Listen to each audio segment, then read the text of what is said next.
she doesn't let him do things that he's not ready to do. All right, so here's what Dr. Anderson says on page 63. He says, so he mentions historically societies have been based on three institutions that served as pillars. One was the family, two was the church, and three was the community. So for the black community, you lost your community, you lost your family. The churches are still here. Some of the churches do a good job. Some of the churches can do some work. He also says neither the landless European serfs nor the landless Jews under the pharaohs of Egypt were able to do it. So basically, he's saying that no group of people has ever been able to have any sort of power in their environment if they did not own the land on which you stand. So land ownership must be the number one priority for you and your children. You have to teach them that right now. For this reason, Black Americans need a solid foundation of communities on which to begin empowering ourselves. Like Moses, we must begin to build physical communities and maintain a strong sense of community. So he's talking about the physical and the psychological. Moses used his vision of the promised land to mobilize his people for a 40-year journey to a land upon which Jews built functional communities. Families, religious institutions, commerce, schools, and a strong sense of community. So families, this is why conversation about the Black family is so important. You have to counter any narratives out there that are teaching Black men to hate Black women, or Black women to hate Black men, or Black people to hate Black children. Right? You have to counter all of that. And if you want to know why my wife and I made the weird decision to make our marriage public, and I put my proposal online deliberately, knowing that I would get teased by some people. I know I got congratulated by a lot of people, but I got teased by some because I got on my knee and I professed my love for her. I cried that day. I let everybody know exactly how I felt about that woman. I did that because I really want us to understand how important family is for our community. Family is hard, though. A lot of you have strong families, and you know how hard it is. There's a lot of negotiation. There's a lot of struggle, a lot of stuff that gets on your nerves. But family really matters. It makes a big difference. So he says that what the Jewish community did to have power is you got to follow the power blueprint. They created their own. They made sure their families are strong. They have religious institutions. So whatever your religion happens to be, that those institutions are important. That spirituality matters. Commerce, no matter what the community is, you got to do business. Everybody has to do business. Next, schools. Let me see. So schools, you have to build schools so you can educate your own kids. The Black Core of Three is that we, as Black people, should be educating our own children, creating our own jobs, and supporting our own businesses. And also a strong sense of community. That's just psychological in terms of understanding the value of the community and cherishing that value so that you protect that value and you deal with anybody who doesn't respect the value. So he says here, boundary lines, the new color line. Nearly a century ago, W.E.B. Du Bois accurately proclaimed that the color line will be the problem of the 20th century. It's a new millennium now, and it is becoming clear that the problem of the 21st century will be the community boundary line.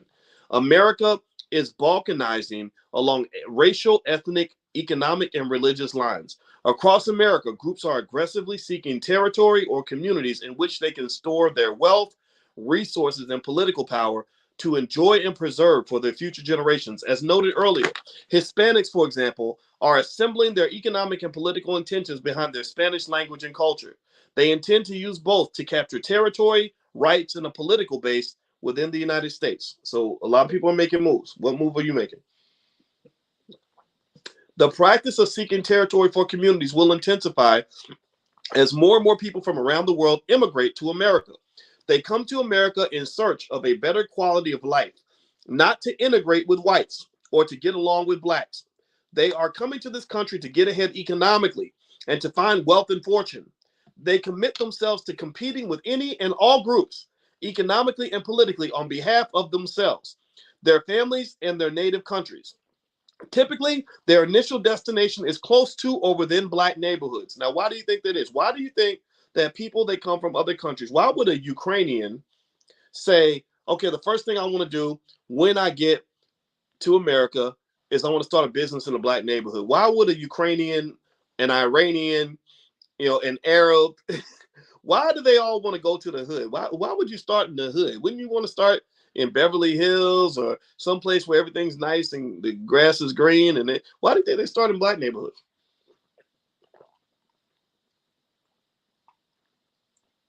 Right. Because they can make money. because black neighborhoods can be easily penetrated, and there are lots of willing consumers who are fully prepared to give away their money, who've been fully trained to give away all their resources. I went through a run. I went on a run through West Atlanta one time, and I went to visit my grandmother's grave. My grandmother is right here behind me. That's that panther behind my head. The Black Business School panther is my grandmother Felicia. I keep her spirit with me everywhere I go. And one day I looked on the map. I was in downtown Atlanta, and I saw on the map that her grave site was 6 miles from the hotel. So even though a 12-mile run, because it was straight out and back, even though a 12-mile run kind of made me nervous because that's a little above my pay grade, I said, babe, let's do a long run today. I want to go see my grandmother. I haven't seen her in years. I want to go say hi to her. So we ran through West Atlanta. We didn't know which neighborhood we were going through. We were running right through West Atlanta, which is a neighborhood that's in a little bit of disrepair. There was a lot of abandoned buildings. I saw a big grocery store that was abandoned with some brothers sitting on the front of the store, drinking and talking and stuff. And I saw a lot of poverty. I saw a ton of poverty. And what was interesting, though, was that when I didn't see poverty, here's what I saw. I saw some pockets of prosperity. So here's some examples of areas where I did not see poverty. One, I saw a construction site where they were building some new apartment units, and every single construction worker was not black. This is Atlanta now, Chocolate City, supposedly, or whatever. Well, maybe DC was Chocolate City, but y'all know what it is. You know what I mean, right? So in Atlanta, all the construction workers were not black. I noticed that. I looked, and I was looking for black construction workers. I saw no black people. Two, I saw a church that looked like it was made from the hands of God. It looked like it was literally on a street where every single house on the block was torn down and busted down and looked like it wasn't worth more than $40,000. This church looked like a beautiful castle, most beautiful building ever. It's the prettiest building on the block. The third thing I saw that did not reflect poverty was I went to a store, and I went into the store to buy some Gatorade, and the store had bulletproof windows and bars on the windows, and it was run by a guy that looked like he was from the Middle East. And this is something that you see in communities all across this country. And so this is something I want you to be conscious of that. When you go through black neighborhoods, I want you to pay attention to who owns the businesses. One brother, I think it was Kari Muhammad, I believe, in Louisville, Kentucky, went to a little plaza in a black neighborhood, and he said, I want you to look at every single business in this plaza. Not one of these businesses is owned by a black person. There was a Mexican restaurant, a Chinese spot, a nail salon run by some Vietnamese. Like literally every single business was run by somebody who wasn't black. So that's really something we have to pay attention to. This is widespread. It comes from culture. Economics is culture. Your culture is, I'm going to go get a job working for a white man. That's your slave culture that you're given as a kid. So you have to consciously change that culture. The subconscious mind is very deep. I told you, you guys know my wife is an expert on the subconscious mind. The subconscious mind is programmed by three things. It's programmed by repetition, repetition, trauma, and symbolism. Repetition, trauma, and symbolism. So you've repeatedly received references that black people are broke, black people are poor, black people are ignorant, they made ignorance into black culture. That you have a culture, in fact, that looks up to guys like Future who destroy families, and they look down on guys like Russell Wilson because he loves his kids. That's absolutely insane. Like, that's a mental illness. So the culture shapes a lot of value systems when it comes to economics and everything else. So you got the repetition. You're repeatedly getting these messages to say that you're less than. So in many cases, we behave as less than. And when someone steps out and says, well, I'm not going to be less than, I want to be better than, someone says, well, what's wrong with you? You's an uppity Negro, right? I get called uppity all the time just because I say that my platform's for intelligent black people. I want you to be intelligent. I had people say that I was being a snob. And I said, what, am I supposed to be ignorant? I don't want to be ignorant. Ignorant people get killed. I don't want to be ignorant. And then the other piece, repetition, the trauma. Trauma's everywhere. We have trauma all throughout society. Racism, typically, what I'm really thinking about here is, if you go back in slavery, when you're being taught that the white man's the boss, typically there's some traumatic experience that lets you know that he's the boss, that lets you know what world you're living in. And so a lot of us go through some sort of racial trauma at an early age. or we go through some sort of family trauma at an early age, and these traumas shape you. And this is why things like therapy are so important for Black people. Every Black person who wants to elevate needs to go and look into therapy. I'm a big believer in that. The third part is symbolism. So every symbol that you see, everything from the white Jesus to the white man on TV who's the doctor and the Black man standing next to him who's the basketball player, all this symbolism tells you who you are and who you are not. It tells you who you are and who they are. And you internalize that. And so then next thing you know, you go to a public school in the hood and you talk to a room full of Black boys in the 5th grade and you say, what do you want to do for a living? Half of them say, I want to be a basketball or a football player or a rapper. This is because of the repetitive symbolism that they've seen all throughout media and all throughout TV. Okay, so let me keep going. The practice of seeking territory in communities will intensify as more and more people around the world immigrate to America. As ethnics fill in business voices, page 64 of the book Powernomics, powernomics.com, page 64. As ethnics fill in business voids in Black neighborhoods with a modicum of success, they begin to practice ethno-aggregation. They bring in and aggregate their families and others from their native lands. So they become gang affiliated, basically. The whole world economically is gang affiliated. Economics is a gang sport. If you have a gang or a team, you will do better economically. And gangs aren't just the Crips and the Bloods. Gangs are also Apple Computer is a gang. It's a group of people who live by the same code. They wear the same uniforms. They have the same values. They're working toward the same purpose, and they formed a $2 trillion company as a result of that. The Asian Pacific Economic Union is an economic gang. NAFTA is an economic gang. The police department is a gang. The Democratic Party is a gang. So these gangs are everywhere.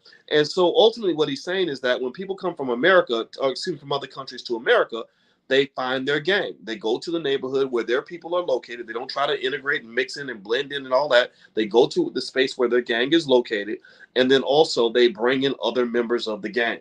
So right now, politically, the Hispanic community is bringing in as many gang members as they can so that they, not actual gang members, I'm not talking about gang bangers, I'm talking about people that are part of their political gang, and they're using them to not just build power within that community, but they're also building power for the Democratic Party so they can push Black people out because we've become kind of a nuisance because we've kind of woke up and started asking for things. All right, so let's keep going. As ethnics fill in business voids in Black neighborhoods with a modicum of success, they begin to practice ethno-aggregation. They then develop more businesses in Black neighborhoods. As they capture territory, they establish powerful economies and political organizations using their ethnic culture, language, and religion as their common ground.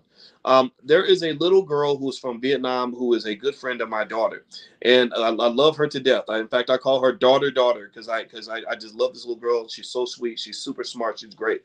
And she was telling me about her family and how they do business and how they operate. And so this little girl who was 12 at the time was explaining to me, pay attention now, our kids, 12 years old, some of them, they tell you how to twerk and all sorts of. She's telling me about the family business at the age of 12.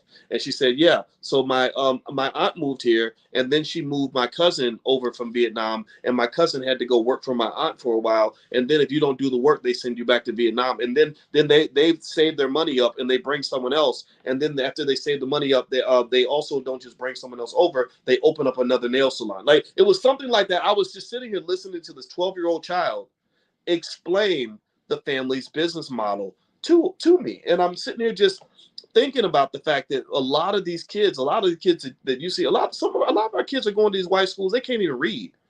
They can't even read because they have somehow been convinced that being ignorant is the same as being Black.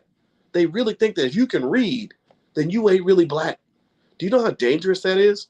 Do you know how dangerous it is to go into a racist society where they want to lock you up and kill you, give you RICO charges, shoot you in the head, take away all your money? Do you understand how dangerous it is to go into that space and not know which way is up or which way is down, not understand any of the rules, not have any critical thinking skill whatsoever, have no sense of preparation at all? You're going to get slaughtered. You're being thrown in the middle of the battlefield with no preparation, no training, no weapons, no shields, no nothing, no army backing you up, no nothing. And then we sit back and we wonder, well, why are Black people going through it like this? Well, because you ain't preparing your damn children. You're not preparing them. Of course, an unprepared person is preparing to fail. when I talk to my daughter, the three, and I'm not putting my family on a pedestal or nothing like that. I'm just giving you examples that maybe can help some of you. I'm just sharing this perspective. Take it for what it is. But when I sit there with my daughter that's 11, I drill her. I say, what are the three P's of success? She says, practice, preparation, and persistence. Practice, preparation, persistence. That means that if you want to get good at something, you practice. And if you're not good enough, you practice even harder until you become good. Preparation means that if you are not prepared to succeed, then you are preparing to fail. Persistence means that when times get tough, you get tougher. That means you don't give up. You fight, you fight, you fight, you fight, you fight. You never give up. You keep going, you keep going, you keep going, you keep going, you keep going until you die. You don't give up. These are basic values that will take you to the top of the world. The three P's of success, literally, I can apply it to every single experience she's ever had. Every time she struggled or failed, whether it was being late to school or not being ready for dance class or having to get through a math test, we always go back to the three P's. And I say, which of the three P's did you violate today? And she'll say, perseverance. Well, it's either persistence or perseverance. As we those words are interchangeable. Or I'll say, which P did you violate this morning when you missed the bus? Preparation, right? Which P did you violate the other day when you went to dance class and you didn't know the routine? Practice, right? So we go through all of this, right? So I just really think that it's disingenuous and to some extent flat out ignorant of us as a community to not understand the importance of preparing our children to be successful. And preparation also means creating your own value system that might lean on things like accountability. When my parents would prepare me for life, accountability was just a given. There were very few situations where I could come home where something happened to me and say, "Oh, it wasn't my fault. They did it to me because I'm black, or I'm going through this because I'm black." My parents didn't want to hear all of that. That's weak man talk. They just didn't. They just don't. To this day, they don't want to hear that. So I just really think that you have to be careful about who you form alliances with. A lot of people that integrate us in and are so-called allies, they want you to be weak. They want you to lose. They want you to struggle so they have somebody to feel sorry for. They want you to be the retarded kid at the basketball game. They want you to be the one that's coming in last place. They want you to be the one who's struggling a day late and a dollar short. And that's not healthy for you. That's not going to help you succeed. I think that the strongest people in the community, the ones who I want teaching my children, are the ones who say, okay, what did you do wrong? How can you do better? I'm going to challenge you to do better. I'm going to push you a little bit harder. You have to have people like that if you want to be successful, because some of the stuff that I see making excuses for everything it's not working. Right? That's why some of your men are so weak. That's why some of your women have an excuse for everything that goes wrong in their life. So let me keep going here. As ethics, watching how these new arriving immigrants use a sense of community to build social and economic power bases should be instructional for Black Americans. It takes a fully functional community to raise a child and to raise up a competitive race of people. He says neighborhoods are not enough. Neighborhoods are problematic for any group seeking empowerment. Neighborhoods are problematic. Okay. Unfortunately, most Black Americans live in neighborhoods, not communities. A community signifies a commitment signifies commitment and the potential for power. Neighborhood does not. So a community has power, a neighborhood does not. Webster's New World Dictionary defines neighborhood as a vicinity or physical space where there are people living near one another. The concept of a neighborhood implies an area that is residential in nature with lesser wealth, power, and status than a community. The majority of Black Americans live in impoverished Black neighborhoods and spend approximately 95% of their annual disposable income with people who live outside of their neighborhood. They spend only 5% of their disposable income in Black neighborhoods. They spend 3% with non-Black owned businesses that are located in Black neighborhoods, but whose owners live outside of Black neighborhoods. Thus, only 2% of Black Americans' disposable income is spent in Black owned businesses in Black neighborhoods. It is impossible for any large population or neighborhood to be self-sufficient on only 2% of its income. So you have to keep going to work for white folks because you keep giving your money away and you're living paycheck to paycheck because 98% of your money is going to other people. By spending its disposable income in other groups, businesses, and communities, Black America impoverishes itself and impedes the growth of functional communities. One benefit of Jim Crow segregation was that it forced Blacks to build what could appropriately be called quasi-communities. Unlike neighborhoods where people simply live in the same area, during Jim Crow segregation, Black Americans were unified with a code of conduct. They lived together because they had the same interests and needs, but equally as important, they trusted and depended on each other. From the Civil War until the end of the Black Civil Rights Movement in the 1960s, Blacks successfully built a vibrant culture, marginally competitive schools, Black churches, personal service businesses, and a professional class. Though they were small in number, these community assets produced jobs as well as products and services for Black people. The desire for integration caused Blacks to abandon their businesses, communities, culture, and code of conduct. So these are the things that Dr. Anderson says that we abandoned in integration. We lost our businesses. So let's be conscious about this. I'm going to consciously ask you a question. Give me a yes or no, consciously. Do we have more businesses than we had during integration? Yes or no? Do we have more businesses now? Yes or no? No. Communities. We abandoned our communities. Do we have more thriving Black communities now than we had before integration? Yes or no? Okay. Culture. Culture. Has Black culture gotten better since integration or not? Yes or no? Yes or no? Okay. And code of conduct. Have Black people maintained the code of conduct better since integration or not? Code of conduct. So he's saying that because of integration, you lost your businesses, your community, your culture, and your code of conduct. You have no floor to behavior. There is no code of conduct. So some Negro can get on TV and act like a damn baboon. And if he's getting paid money from white people to act like a baboon, you will sit back and admire him and say, ooh, that's a successful Black man. That's a successful Black man. Look at him. He's at the Met Gala in a baboon costume. I want my children to grow up and wear a baboon costume too. That's what we're looking at. That's what and you look at BET, my Lord Jesus, BET owned by Sumner Redstone's family, but at Viacom. They're not Black. Some of the Redstone's family is Jewish. They run BET and they put any old crap on TV that's popular without any consideration for how this affects the ability of Black people to get our businesses, our communities, our culture, or our code of conduct. They've even started to try to claim and occupy Black culture. They are invading your culture. They had their last ad campaign. I watched it very carefully because I like to see the things that are programming people. They specifically said, for the culture, for the culture, for the culture, for the culture. They're constantly using that word culture. And I really, really think, in my view, I think that we have to be really cautious about who is allowed to use the word culture. Don't you dare say that whatever nonsense is coming out of your mouth is my culture. If you're talking about hating Black women or destroying Black families, that is not my culture. I don't know whose culture you're talking about, but put that on somebody else. You know, in fact, I've been watching this show on Paramount called The Offer. And on The Offer, it is all about the making of the movie The Godfather. How many of y'all saw the movie The Godfather? Give me a yes if you saw The Godfather. Give me a yes or no. Al Pacino, Don Corleone, Marlon Brando. He played Don Corleone. Great movie. Great movie. Well, The Offer is all about the making of The Godfather. And what I did not know that was really interesting was that when Mario Puzo wrote The Godfather, the Italian community was outraged. They were outraged because they said, this is wrong. This is racist. You are depicting our people in a way that is not accurate. You're giving everybody the impression that every Italian person wants to be a gangster, wants to be a thug. We don't like this. They fought it tooth and nail.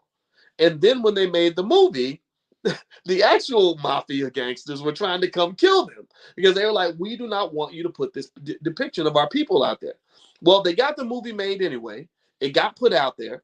It popularized the image of the Italian community as a bunch of thugs, hoodlums, gangsters, and killers, to the point where people think that if you're Italian, you must be connected to the mafia somehow. And then shortly thereafter, life began to imitate art. Right after The Godfather was made, pay attention now, suddenly the nation's consciousness was all over these mafia families in New York. Right? Suddenly, we're all thinking about this, right? So the late 1970s, and this is when Donald Trump actually goes and builds this hotel for $400 million, and he works with the mafia, and the mafia is controlling the whole construction and controlling all the labor unions back in New York, and I think even Al Sharpton was kind of in the mix of all that a little bit because of the boxing and all that stuff. So then what happens then? Pay attention now. So, because the mafia has become part of the national conversation and national consciousness, they start Giuliani and some other people start implementing RICO laws. They created RICO charges to specifically take down the mafia families and give them 80, 100-year prison sentences. So what my point in all this is to say that media depictions can make a huge difference in terms of how the world responds to you. If you allow them to depict your people as a bunch of gangsters and thugs and hoodlums and criminals and somebody who'll shoot your mama, beat you, slap your baby, and kill your dog, then they're gonna see this and people are gonna say, "Oh my God, these people, these black people, they're all they are is gangsters." Listen, did you listen to the music? He said he was shooting an old lady, and then suddenly you got black men that are getting locked up on these long prison sentences because they're like, oh, we got to get rid of them because the media has put it in our consciousness that all these people ain't nothing but gangsters and thugs.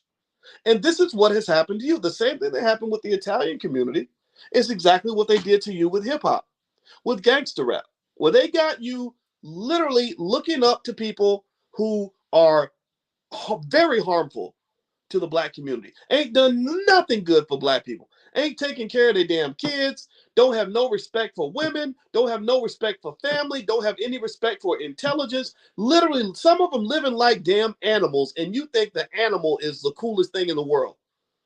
Well, then, if you looking up to an animal, don't be surprised when the world thinks you are a dog. When you are looking up to the dog, then people are going to think you're a dog because you are literally telling them exactly who the hell you are. So you got to be very careful about what kind of behavior you admire or that you put on a pedestal or whose activities you actually look up to. Because a lot of these media images are making black people look incredibly stupid. When Google has an office party, they will bring black people in for the office party because they believe that all black people like to rap or play basketball. But when they're looking for an engineer to hire for their computer systems division, they're not looking at your black ass. They're looking at Pradeep from Bangladesh because they see the Indian community as being good with science and engineering. Black people, oh, they can rap and play basketball. That's what we need them for. We'll bring them in. We'll bring in Lizzo for a concert so she can degrade the black woman and twerk. Bring a big butt in here and twerk it or whatever and acting a damn fool. Like that's what they look to black people to do. I saw this. I remember I went to a Denver Nuggets game, and on my way to the Denver Nuggets game, I walked past a university and I saw they had a pictures of all their professors. It was the University of Denver, Colorado. They had about 120 professors all on this wall. And I looked specifically to see how many black faces I saw. Maybe I saw 2, maybe 3. That's it. I didn't see any black men. I think I saw 2 or 3 black women. Then I get to the game and I look on the court and I see black men playing basketball. And then I see the entertainment for tomorrow night with somebody named Big Frida, I don't know if Big Frida's a man or a woman or whatever, a woman with a husky voice or whatever. Big Frida was like the big entertainment that was coming in that week. So what you are is you are the entertainment. You are the joke. You are the clown. And so when you show up and you say, well, I'm not really the clown, I want to be something different. They say, no, sit down, clown. We have no respect for you. We have no respect for your people because look at how you behave. So nobody respects an ignorant person. Nobody respects a clown. So don't ever take pride in being stupid. Never validate ignorance. Let me keep going.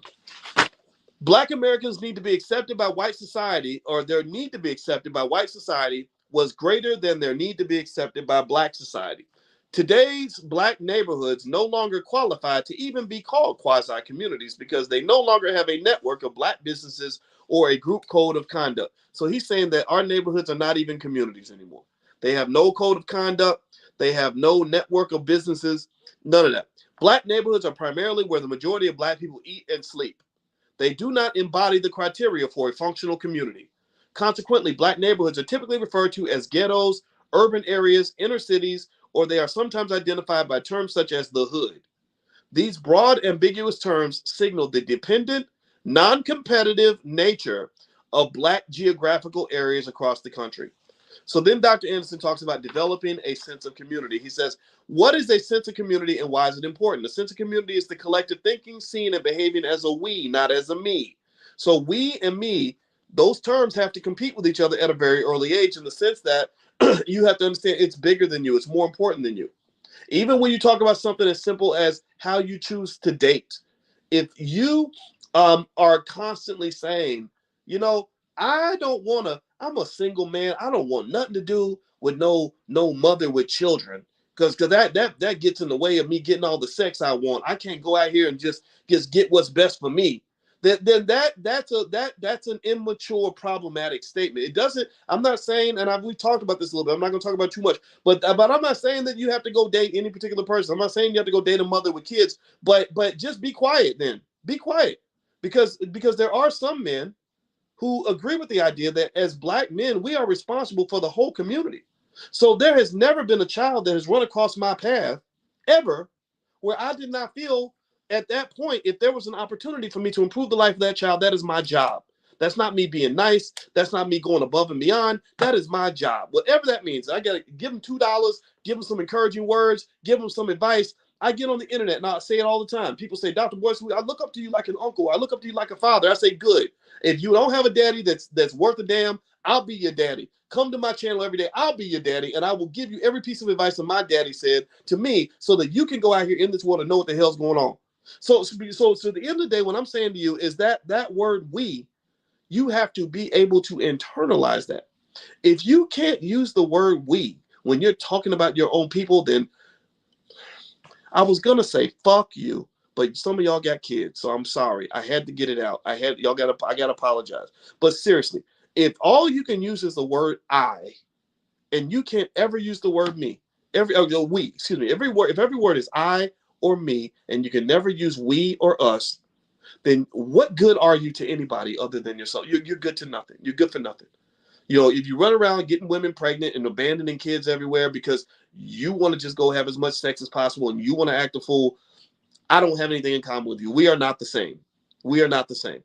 If you have negative things to say about Black men, or you have negative things to say about Black people, and you want to avoid Black people, I just don't know what to do with you, because we can't play a team sport together if you run around the court like Russell Westbrook. If you watch basketball, you'll know two guys who have never won a championship, who probably never will, are Russell Westbrook and James Harden. This is a sports analogy. Y'all who follow sports know what I'm talking about. Russell Westbrook has never won anything because all Russell Westbrook cares about is the statistics of Russell Westbrook. If you ever watch him in a game, watch him. All he does is score all the points, and he keeps the ball, and he shoots all day long, and he'll score 35 points, and the team will get its ass kicked, and he doesn't care because all he's thinking about is himself.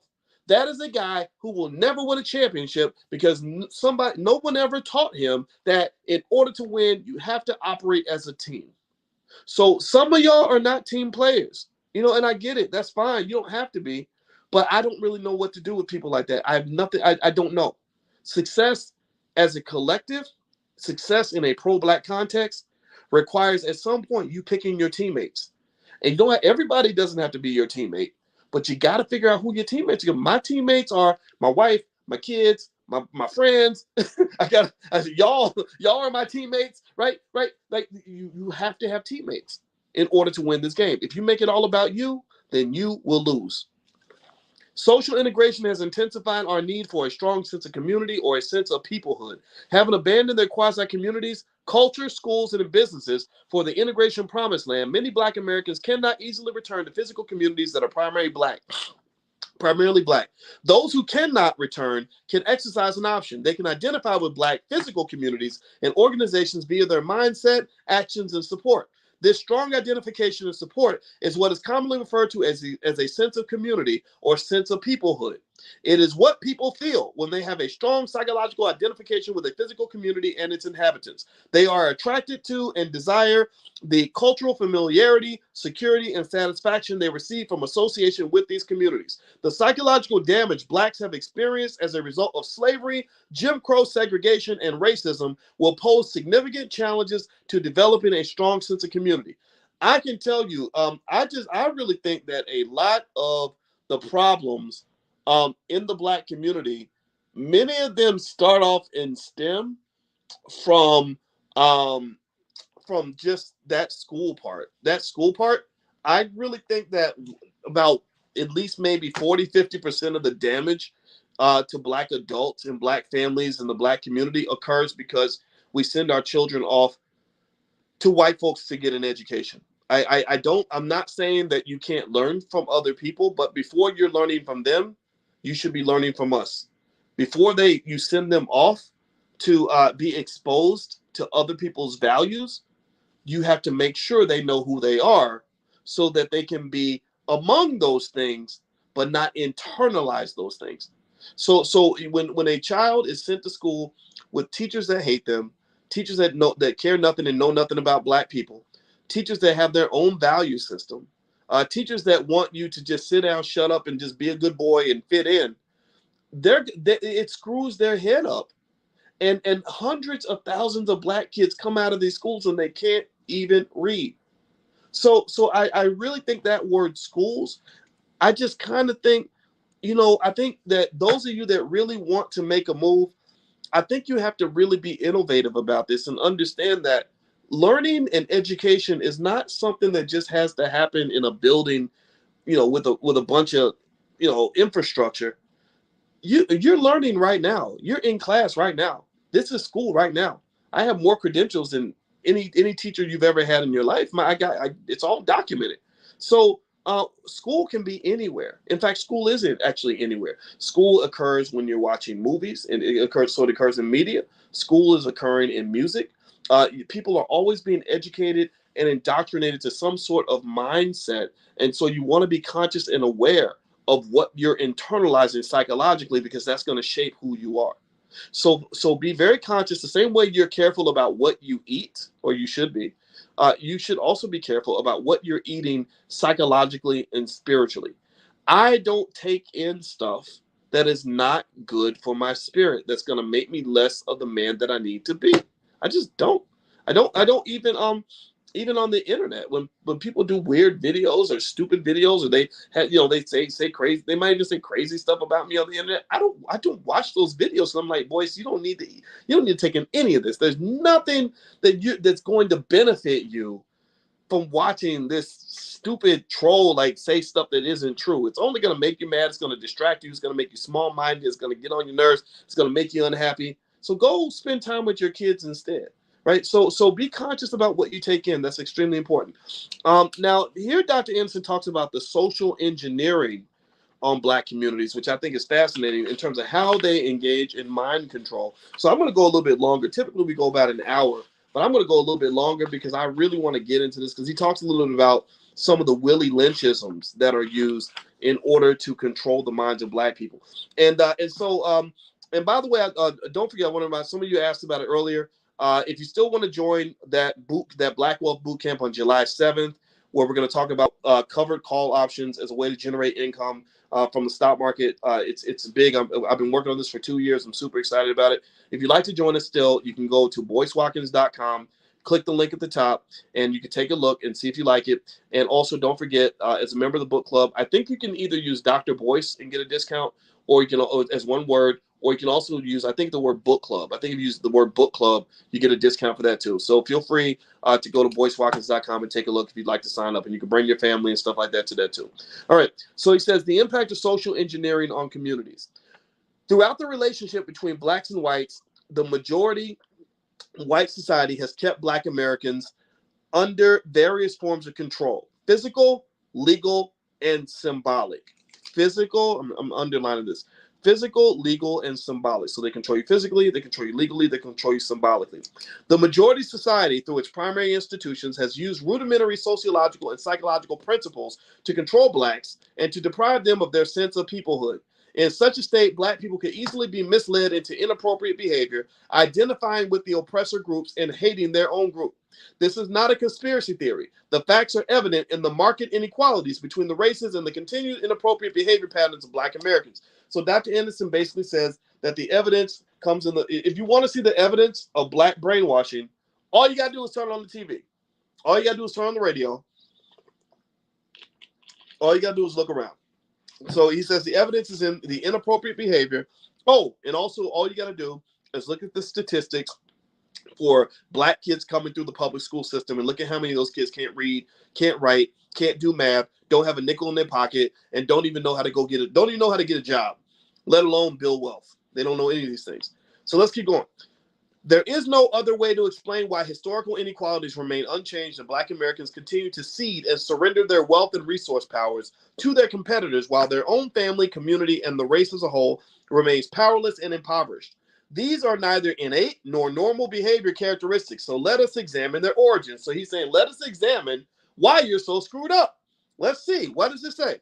He says, research suggests that aberrant group behaviors among blacks began in 1710 and were formalized into law when the Virginia colonial government introduced meritorious manumission, a public policy that was used to condition and instill internal controls into the psyche of enslaved blacks. The practice rewarded blacks who saw slavery through the eyes of the white society, were willing to work against their own group's best interests, and inform on members of their race who were planning to escape and free other blacks. So basically, you got rewarded for working against your own best interests. Next, he says, this social engineering effectively destroyed most black people's sense of community, trust, and accountability. So they killed your community by rewarding snitches, basically, rewarding defectors, rewarding people that were going to work in the interests of the oppressor. So this is why maybe this is why trust is a lack of trust is so high. So let's see here. Though undocumented, many black Americans believe that soon after its inception, meritorious manumission was merged into what we now call Willie Lynchism. According to popular belief, Willie Lynch came to Jamestown, Virginia in 1712, offering a mind-controlling ideology to destroy black people's sense of community.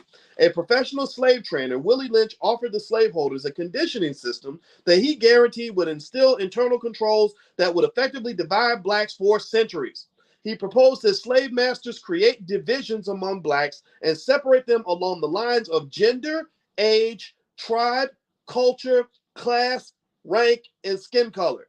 To this day, the effects of Willie Lynchism continue to encourage black individualism, selfishness, and self-hatred. So when you hear black people talking crazy on the internet and talking about themselves and only caring about themselves, Willie Lynch is in full effect. He said Willie Lynchism was designed to take away the collective and make it all about the individual. So this is something that you should be very conscious of. So let's read here. So he says that blacks should be separated along gender.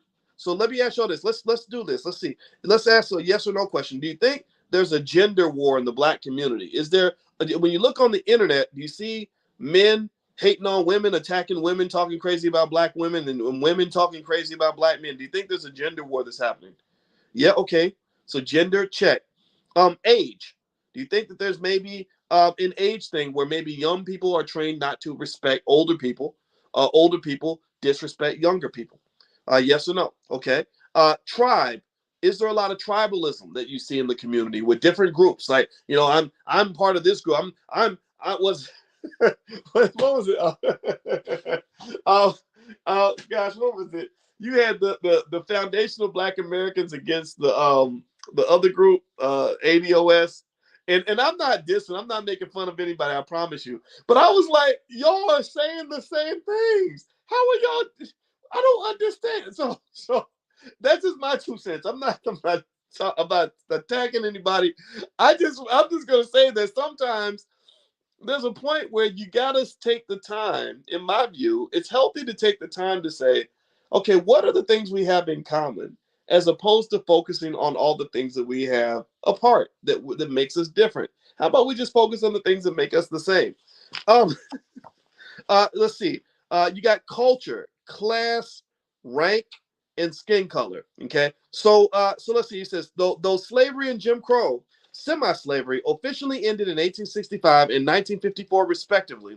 No formal records are known to have been kept that explain the principles and techniques involved in the conditioning process. If our goal is to build functional communities, we can, however, understand the techniques and methods that were used to destroy our sense of community. We can more fully understand what happened if we analyze a similar and better documented mind control experiment that occurred during the Korean War. Now, on this note right here, I'm going to stop for this week's book club. But what I'm going to say is that next week, so a few things Dr. Anderson's going to go through is he's actually going to compare meritorious manumission and Willie Lynchism to how communist POWs were controlled during the Korean War, right? So because remember, you are at war. I mean, you've been at war for a long time, whether you know it or not. In fact, the easiest way to declare war against you is to convince you that there is no war. Then you don't put up your defense, you don't fight back, or whatever. I know I'm at war, so I'm always ready. I'm always fighting. I'm always preparing defenses. I'm always strategizing. So ultimately, he goes through a few different things. For example, he talks about 15 million African slaves, and the goal was to control a large number of captured slaves and make them hardworking, fearful, dependent, docile, submissive, and loyal labor tools to build wealth for their captors. So that's what you're trying to do. So the program was a system of dehumanizing and physiological conditioning using elementary principles of physical, emotional, intellectual deprivation conducted by slave masters with the equivalent of third to fourth grade education. The procedure was to transport these people into hostile lands, make them into a minority, and totally dependent on their oppressor. So for many black people, you are in hostile spaces. You get them to go to work with white folks that don't even like you. Two, make you into a minority. We hear the word minority all the time. I don't use that word because that's a very weak word. Also, totally dependent. If you don't understand the importance of independence, then I don't know what to do for you. I think that we have learned over time that the only way to have power is to have some form of independence. So when I'm in the car today talking to my son about life and everything else, the biggest thing we talk about is economic independence. I'm like, look, you don't have to get them to go work for nobody. You don't have to get them. You don't have to be a slave. You just have to do what rich people do: acquire assets, get you some property, get you a capital base. And then I talked to my daughter the day before, and I told her, I said, look, when you're talking about building wealth, the number one rule is you don't let go of your capital base. You get your capital protects you. Your capital is like your apple trees in the backyard that you can always eat off of. I said, you never chop down your apple trees. If somebody wants to borrow money, you don't chop down your apple tree to give them a piece of the apple tree. You get apples off the tree and maybe you give them an apple, but you do not deplete your capital base, because that's the difference between rich people and poor people. Poor people struggle because they have no capital base.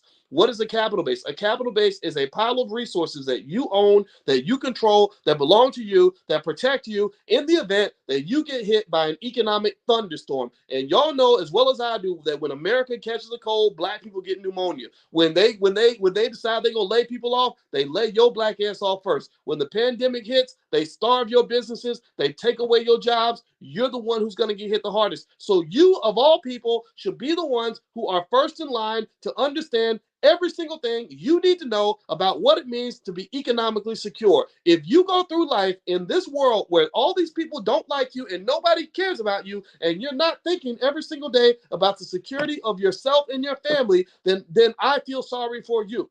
Somebody lied to you. Somebody got you on the sucker train and got you thinking in a way that I cannot relate to. Why in the world would you, knowing how racism works, knowing how this society works, why in the world would you leave yourself vulnerable, leave your children vulnerable, and depend on people who want to destroy you? That doesn't even make any sense.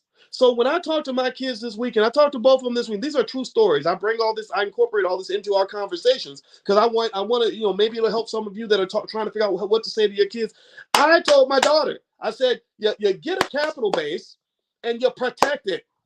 You don't go loaning money to stupid relatives who need money to pay the rent. Those suckers are going to stay broke. You don't go around wasting your money on nonsense Gucci bags and new cars and all that. You get all that after you make your investments. You protect your capital base at all costs, because that's what's going to make you and your kids safe in a world where a lot of people are very vulnerable.